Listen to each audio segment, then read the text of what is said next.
একজন লেবার নাম গোপাল। মাস শেষ হওয়ার পরেও মাইনা না নেওয়ায় বস জিজ্ঞাসা করলো, কি ব্যাপার গোপাল, তোমার এই মাসের মাইনাটা এখনো নিলে না তো? গোপাল বলল, ম্যাডাম আপনি আমার মাইনাটা পরের মাসে দিয়ে দেবেন। ম্যাডাম বলল, আচ্ছা ঠিক আছে, তোমার যেমন ইচ্ছা, ঠিক আছে কাজ করো তাহলে এখন। এই বলে ম্যাডাম চলে আসলো।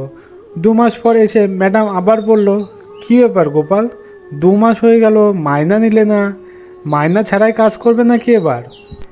গোপাল বলল, না ম্যাডাম, আপনি 6 মাস পরে একবারে দিয়ে দেবেন। এভাবে পুরো 1 বছর গোপাল একটাও মাইনা নিল না।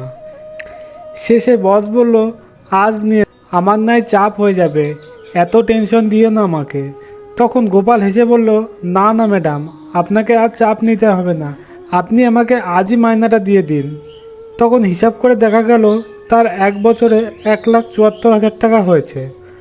বস তখন অবাক হয়ে বলল, তুমি এতদিন মাইনা নাওনি কেন? এই 1 বছর গোপাল কেন মাইনা নেয়নি সেটা শুনলে আপনিও অবাক হয়ে যাবেন।